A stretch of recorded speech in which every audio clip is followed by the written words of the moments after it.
There's a lot of amazing things that people are saying. This is really quite a wonderful opportunity for all of us. Our fourth Frontline winner is Plot to Overturn the Election, directed and produced by Samuel Black with correspondent A.C. Thompson. The film was made in the course of a year-long investigative collaboration with Frontline's partner, ProPublica. Judges said that the time and effort that went into it seemed almost overwhelming. Its relentless digging uncovers how a small group secretly conspired to spread disinformation about a rigged election. Said one judge, "Until I saw this, I thought I knew the truth behind the Dominion lies." Here's how it begins. An election permeated with fraud. Is that an election? We all know that Biden didn't get 80 million votes. Give me a break. I've come to Phoenix, Arizona. We already have a president, and his name is Donald Trump.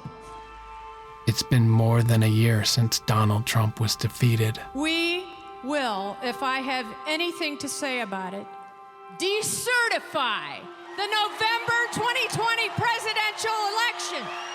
If you don't think that fraud exists in the election and you don't think the election was stolen, you're either stupid or you're just not that bright.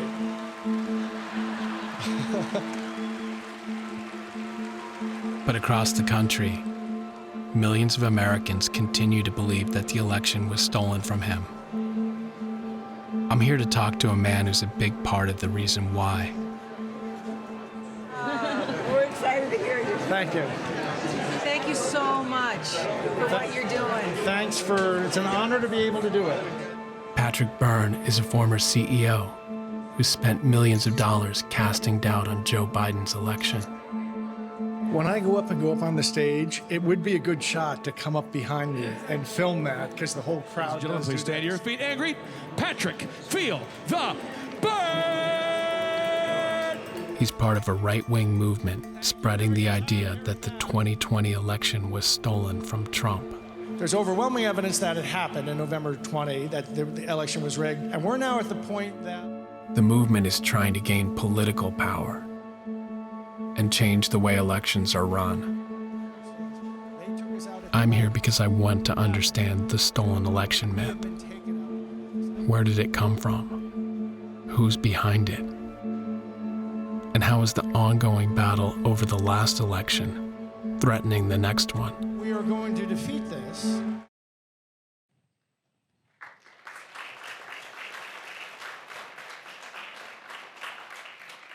Accepting the award on behalf of Samuel Black and A.C. Thompson is the editor-in-chief of ProPublica, Frontline's reporting partner on Plot to Overturn the Election, Stephen Engelberg.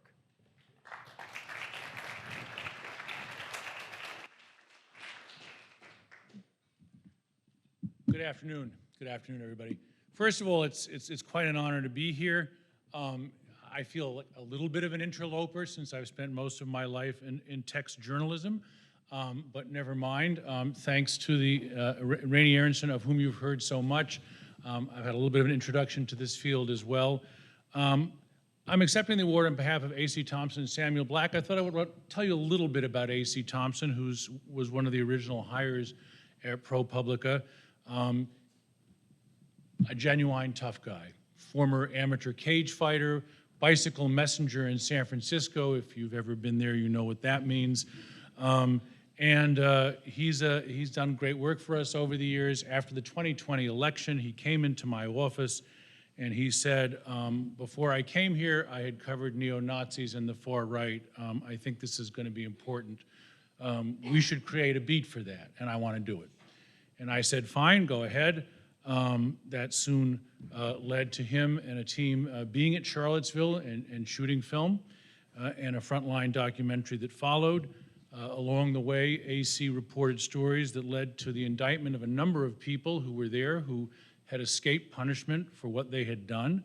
And this, in turn, led to a series of online and then more direct kind of attacks on him and his family. I don't want to go into all of it.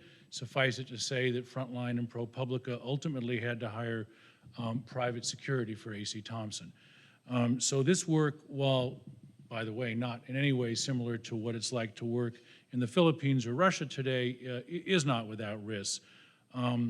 So after the 2020 election, I called up Rainey and I said, we have this amazing story on the backstory. We have a trove of emails.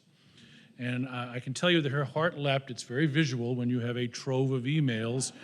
We're really going to have a great film. And then I said, but wait, there's more. We have a very grainy shot, a still photo of Michael Flynn cutting a turkey at the plantation of Lynn Wood for Thanksgiving, where all the people have gathered for this.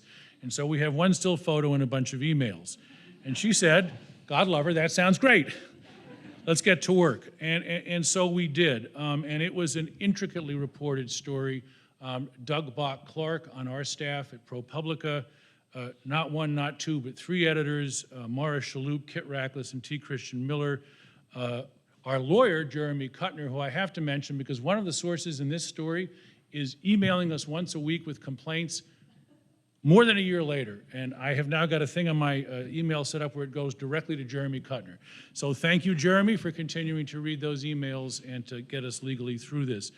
I did want to say, very much in closing, it flew by when Marty Kaplan was speaking. He said a word that maybe not everybody either knew or was familiar with, kainahara. Kainahara. So I did want to check, I did look on my phone to double check because I have a memory of this. It is a Yiddish word. The German kein means no. Einhara means evil eye. And people of a certain generation, including my immigrant Russian grandparents, would say this word when anything nice was said about anyone. I mean, first of all, you should say nothing nice because the evil eye will catch you. But if you have to say something nice, kainahara. No evil eye. Nonetheless, I want to say something nice about Rainey Aronson. Kainahara.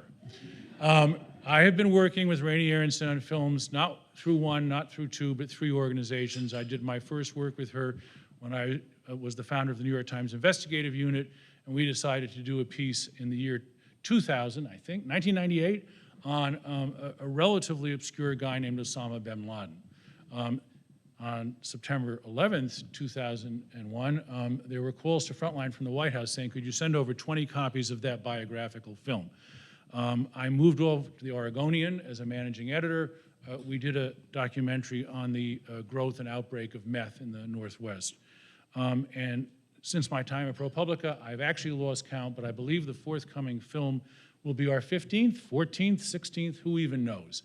And I would just say, you know, that in coming into your world as somebody who started off writing in words, the collaborative nature of the work that you do in film is really an eye-opener to me and to our colleagues at ProPublica. We certainly couldn't do it without Rainey and Andrew Metz and the Frontline team who managed to take grainy photos of Thanksgiving turkeys and a bunch of emails and turn it into an actual film. So thank you very much for this award.